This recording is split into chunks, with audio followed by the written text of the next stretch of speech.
Hello fellow Scratchers, I'm Griffpatch and welcome back to part 5 of our series, creating a tiled scrolling platformer in Scratch.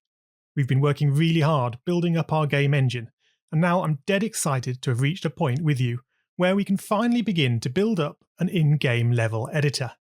You will have noticed me showing off a little creative demo of what's in store today. But oh man, enough of me talking, let's begin coding. Okay, my preference is that we will repurpose the generate script for scripting the level editor. So click on it and give it the new name, Editor. Now, the original level size was far too small to contain our upcoming levels of epicness. So we'll set grid width to 100 and grid height to 40. You should also remove the spattering of beautiful golden blocks by removing the if-else and keeping just the add to tile grid. Lastly, switch the floor tiles from costume 10 to costume 7. This is the official floor costume from the tile set. Now let's run the project and check out the new basic level we have generated. Yeah, I like the floor, and wow, it is surprising how big the level feels now it's 100 tiles long. Still going. So this is a good start. Next, we'll define a new variable named editor for all sprites, and we'll set it to 1 in the when I receive generate level script. A value larger than 0 will mean that our game is in level editor mode. Surround the generate level usage with an if length of the tile grid equals 0. This will now only run if we've deleted our level. I'm just moving all these scripts down here out of the way. Right, level editing. We need an event from our game loop to hang the editor scripts off. So bring in a when event receiver, and we'll borrow the move player event, as it is the first one that gets called. Straight away, checking whether the editor variable is less than 1. If it is, then we stop the script right here, as the editor is not enabled. OK, now this bit is fun. Click into our player sprite and find the define get tile at xy custom block. This is a super useful block, and it would be very nice if we could just use it again in our level editor. And luckily we can. Grab the whole custom block and drop it onto the editor sprite. Now hold on there. Remember for a moment that this block is using variables like tile and tile grid x and y. These were created for this sprite only, the Mario sprite. So how will they work in a different sprite, like the editor sprite? Well, let's take a look. Click back into our editor sprite and we'll find a copy of the get tile x and y custom block waiting for us. Be it smooched right over my other scripts. I'll just move it into a better position. Now look at this.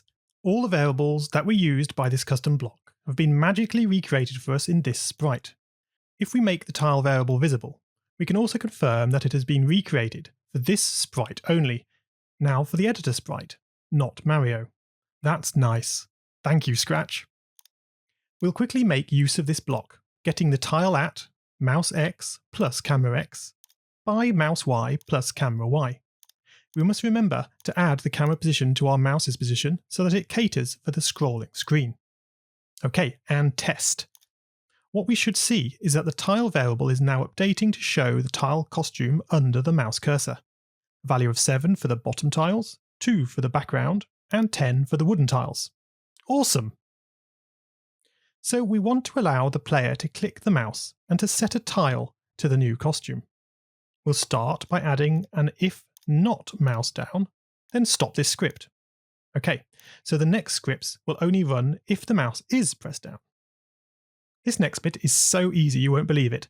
Use a replace item tile index of tile grid with 10. I'm going to test this right away. I can just click and draw out a little wooden platform like this. Run and jump and then draw some more. No way! How is this possible, right? I just love that so much, don't you? But I want more. What if I want to remove a tile again? Okay, so in all my level editors, I have this feature that if you draw over an existing tile, then it clears it. So let's do that. Make a new variable named brush for this sprite only. And we'll set it to 0 in the when I receive generate level script. We'll also set it to 0 when the mouse is not pressed. A brush of 0 therefore means that we are not painting. So we'll check for this condition before doing the actual painting here. That is, for brush equals 0. Within there, we now add an if-else block, and we'll check whether tile equals 10. Now remember, we just got the tile under the mouse using the getTileAt block above. So if the tile we are about to paint over is already a 10, then we will instead paint with a brush of 2. That is the blank tile. Otherwise, we do indeed want to paint with costume 10. Lastly, replace the 10 here with the variable brush. Hooray, my favourite time. Yep, it's testing time. Yes, this is very good. I can click and drag to paint, but if I click again on an already painted tile, then I can clear those blocks away. Loving it. I think we can now safely hide these variable reporters. Now, I know what you're thinking. You're missing that gorgeous golden block, right? Create a new variable named ChosenBrush for this sprite only, and set it to 10 in the WhenIReceive generate level script. This variable indicates the brush that we are intending to paint with. Come back to the paint script. We should then replace both usages of the value 10 with this new ChosenBrush variable. Choosing the brush can be super easy for now. Drag in a when key press tap block and trigger it off the 1 key. And simply set ChosenBrush to 9. Woohoo! The lovely golden block. Nice. And we can duplicate that up and have the 2 key setting ChosenBrush to 10. Let's run the project and see if the 1 and 2 keys do indeed let us paint with a different costume. And yes, they do.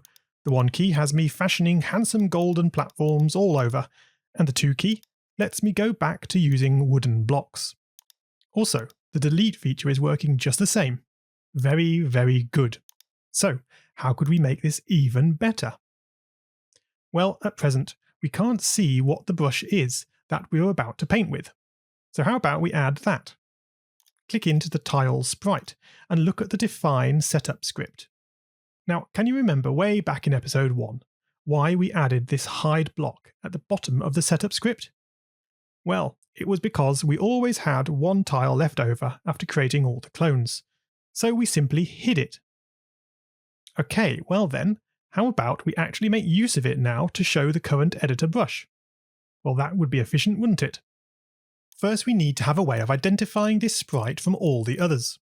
So after we hide it, set tile index to the empty value so that every other clone will have an index, but this one will not. Next, under the define position tile script, let's separate out the first 2 ifs that deal with looping around off-screen tiles, and bring in a new if-else block. The looping tile if scripts can move into the else, and the lower scripts just need tacking on the end. The condition for this if should be a check for tile index equals the empty value, just capturing this single leftover sprite.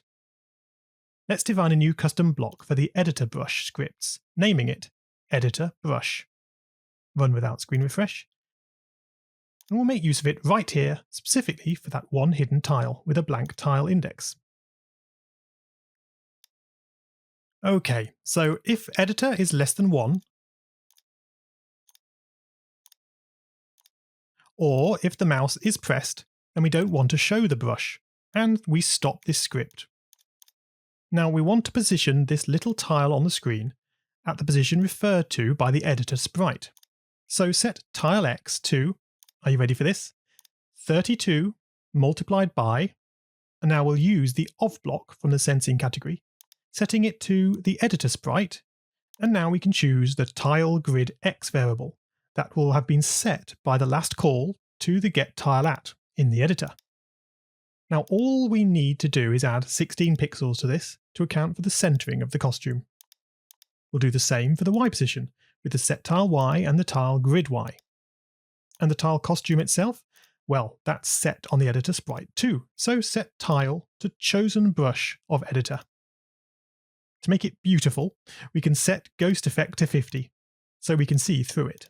And lastly, don't forget to show this hidden sprite. Now 2 more changes before we can try it out.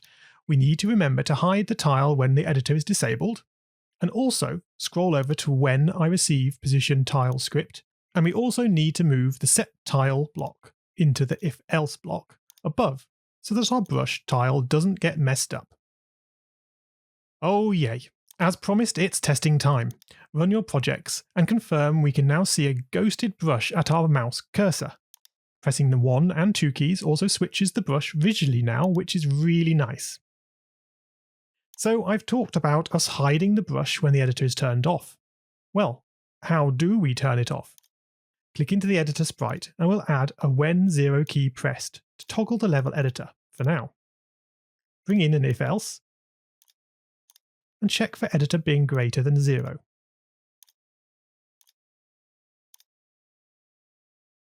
If it is, then we set it back to 0. Otherwise, we set it to 1. Easy. We won't need to start the level in the editor mode anymore, so it's a good time to go back over and set editor to 0 in the generate script. Run the project. Now you can see that when the project begins, I have no ghosted brush, and I can confirm clicking on the screen does not paint any blocks.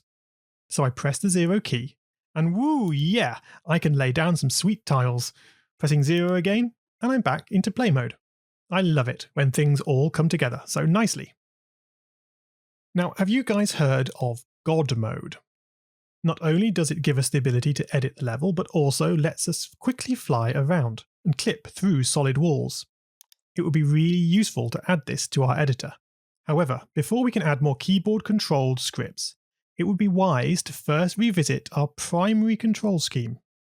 At present, we are limited to just using the arrow keys, but many scratchers far prefer the WASD or, looking forward, even mobile controls. To cater for this, I'm going to suggest we create a new sprite, naming it Controls. We'll add a When I Receive block and make a new event named Check Controls. We can use variables to represent the different control inputs we are concerned about. So we'll add 4 new ones, all of them for this sprite only. We need a left, right, down, up variable, set left to key left arrow pressed, or key A pressed. We do the same for right, down and up, filling out the letters D, S and W.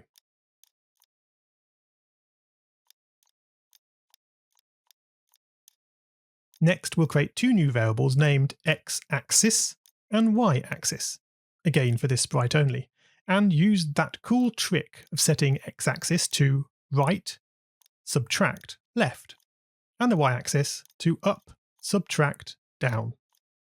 Great, that's all we need in here. So click back into our Mario sprite so that we can hook it all up. Look for the Define Game Loop custom block. At the top of the forever loop, add a broadcast to check controls. That will ensure all the control variables are set before the move player and position tiles scripts run each frame. Next, find the define handle keys left-right script and change the set walk to, we need the of block again from here from the sensing category, and choose our control sprite, and now we'll select the axis X variable. The other place that the controls are used is in the handle keys jump custom block. Here we switch the up key pressed for an up of controls is greater than 0. We can run this now and confirm that our controls all still work. All available reporters for left, right, up and down should be triggering, and then we can also test for our WASD keys too, as they are also hooked up to the same variables in this control sprite. Excellent! So with new control mechanisms defined, let's add the God mode movement scripts. Find some free space in the Mario sprite, and make with me a new custom block named Handle God Mode. Run without screen refresh. Now this works just like our original movement scripts before we added gravity. First we handle the change in speed from key presses by changing speed x by 6 multiplied by axis x. And the same for speed y and axis y. Next we account for friction to slow us down by setting speed x to 0.7 multiplied by speed x. Do the same for speed y. Lastly, we actually move the player by changing x by speed x and y by speed y. Super! We just need to make use of the God mode script. So scroll up to the When I Receive Move Player script. Add an if-else condition and we'll look for when the level editor is enabled. That is, editor is greater than 0. If it is, we trigger the handle God mode block. Now we always want to move the camera and paint the sprite, so these go underneath here, leaving the handle keys and move sprite blocks to be run when not in editor mode, like this. There, that's nice and clean and makes sense, so let's give it a test. To begin with, I'm in play mode and can move around as normal, but let me press the 0 key. Okay, now things have changed, and as I press the arrow keys, or WASD, I am able to quickly fly around and I'm no longer stopped by the blocks. Instead, I just clip through them. That's really good. And I can toggle back to normal movement so easily, just by pressing the 0 key again. It's so much easier now to create a level structures without worrying about my player's movement. Okay, I have an announcement to make here. If you see my control sprite disappear after this part of the tutorial, then please don't panic. It's just that I had to go back and re-record that part of the tutorial to improve the design. We most certainly want to keep this new sprite, so don't go deleting it. Thank you! So next up, if I click on the editor sprite, see where we are selecting tile costumes under the number keys 1 and 2. Well, only having 2 sprites to draw this is never going to cut it. We need heaps more than that, right? Problem is, we don't have enough keys on the keyboard to map to all the tile costumes we are going to need. So we need a better solution. If you've used any of the level editors in my Scratch games, then you probably have seen how I like to categorize the different tile types and assign each category to a key instead. Then you simply press the key over and over to cycle through the different brushes. So let's do that. Make a new custom block naming it Next Brush with a text input of key and run without screen refresh. We'll replace both the when 1 and 2 key pressed hat block scripts with calls to the next brush block and set the input variable to the same number that has been pressed, 1 for key 1 and 2 for key 2. Then we'll add 2 more when key pressed hats for the 3 and 4 keys. I think 4 categories will do for starters, but we can always add more. I think you get the pattern? For this system to work, we need some way of mapping the different level tile costumes to these key numbers. The easiest solution is to make a new list, named Tile Key Map, for this sprite only. We will leave the new list visible for now, and click into the Tile sprite so that we can see the costumes in its Costumes tab. We are going to add a row in this Tile Key Map list for each costume in the Tile sprite, and the number we enter will be the key number that we want to assign to it to select it. Now, costume 1 and 2 can't be chosen, so we leave 2 blank rows in the list for them. Okay, costume 3 is a ground tile, so we'll assign it a key press of 1. And looking down the costumes, the following costumes are also ground tiles, until we reach costume 9. So we enter key 1 all the way down to costume 8. Costume 9, though, is a single block tile, so let's assign that to key 2, and the same for costume 10. Then looking at costume 11, we have yet another tile type. This will be a special jump-through platform when we add this ability, so all the blue tiles can be assigned to key 3, all the way down to costume 19. Quick tip, just ensure to click out of the last row you enter in the list, otherwise it can sometimes fail to save the last change you made. Cool, the mappings are all there now in the list, so we can click back into the editor sprite. So, when we press a certain key, we want to find the next brush in this list after the currently chosen one that matches the key pressed. We only want to look through this list once, so add a repeat for length of tile key map. Add an if-else, and we'll check whether the currently selected brush is less than the length of the mapping list. If it is, then we will add 1 to it to go onto the next brush in the list.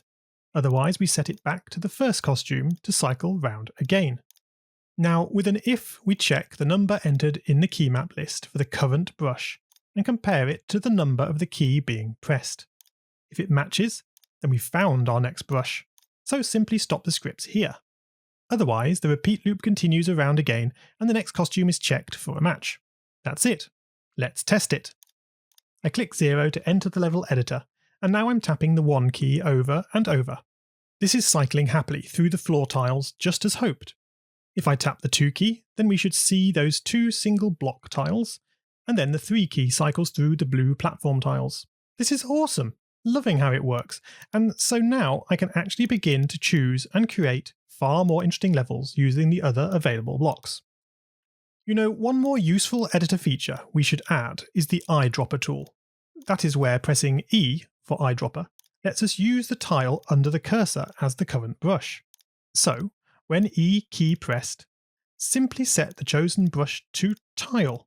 Remember that tile will have been set in this sprite by the previous call to the getTile at XY, so that makes it super easy. Give the project a run and enter the editor. Now, hovering over a beautiful gold block and pressing E changes my current brush into the gold tile. Nice! And pressing E over the corner of this floor tile? Yep, this editor is coming along just great. Now, thank you guys for all the comments you leave me under the videos.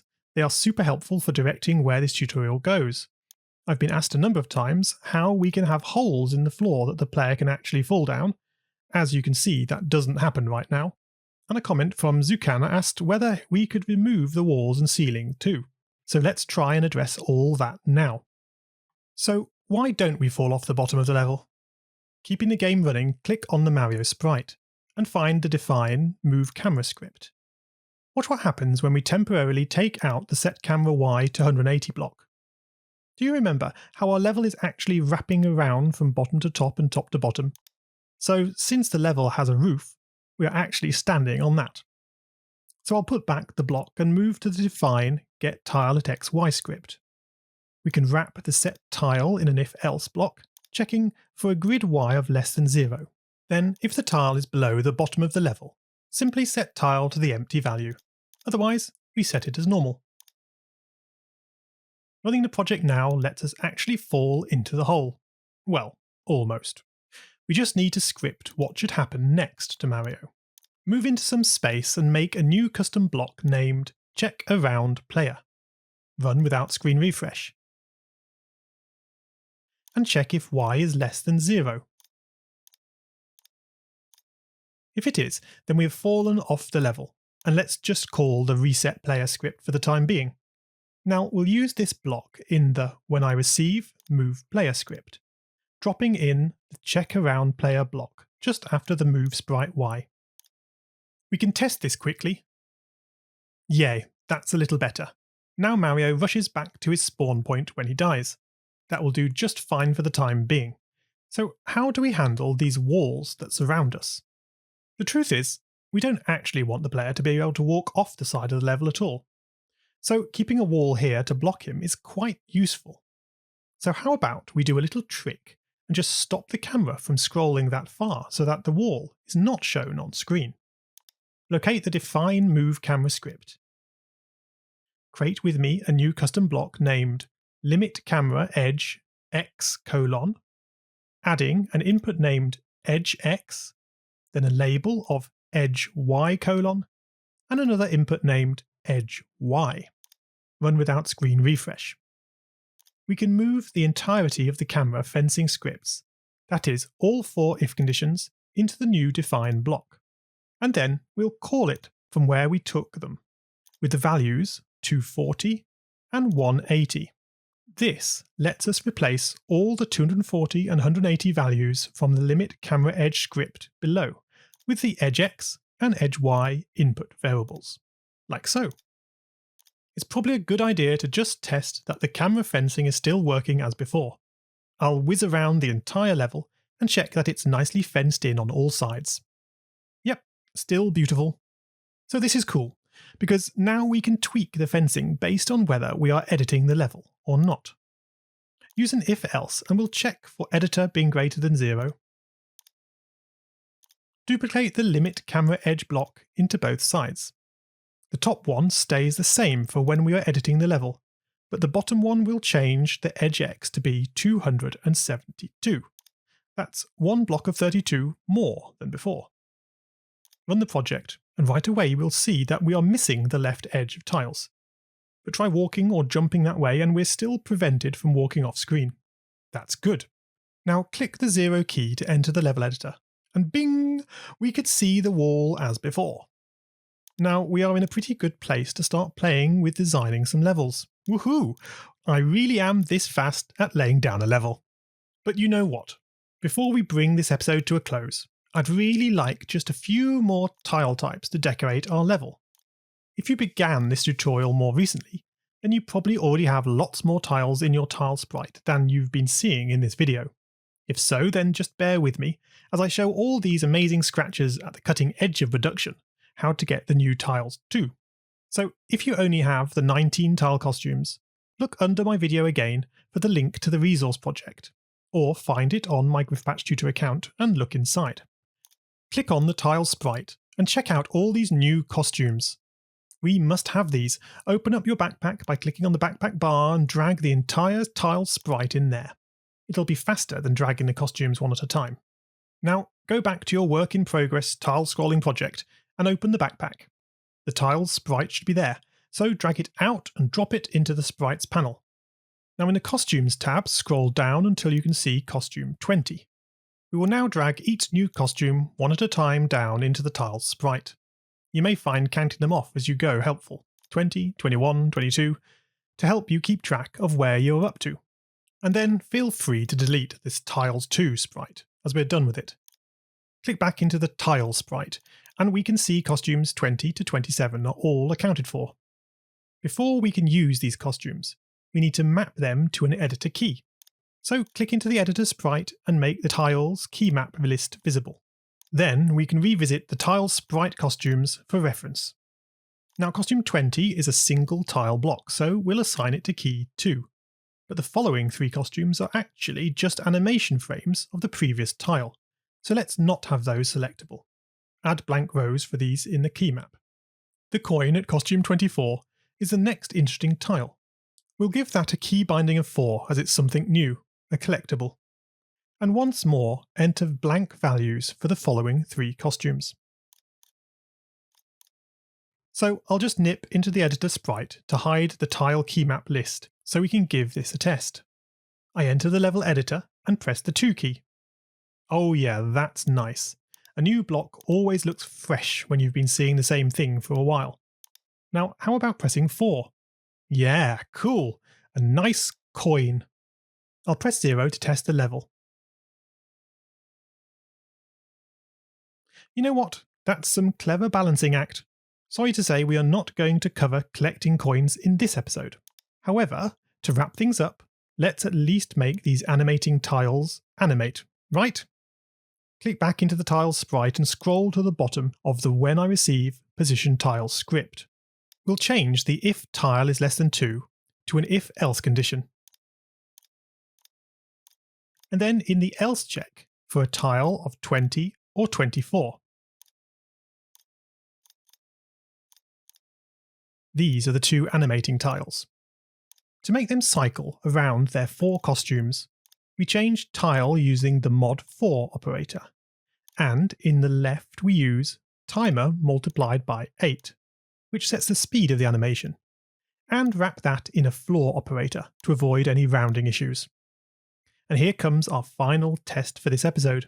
I hope it looks good. And yes it does, the magic of a little animation to bring the level to life. And now, let your imagination run wild. I wonder what level creations you will begin to shape from this episode of the tile scrolling tutorial. Of course, there's still so much more we need to cover. The next episode will focus on the level saving and loading scripts. We need this before we can add in the collectible scripts because otherwise the very act of collecting coins would be destructively changing our level. And then, from there, perhaps we will move on to adding enemies and player lives. Oh, and so much more. I'm really looking forward to reading how you are getting on in the comments. Let me know if you've managed to get your level editors working. As always, if you're enjoying this tutorial, please smash the like button and don't forget to subscribe to the channel to avoid missing my next exciting video. But until then, thanks for watching and scratch on guys.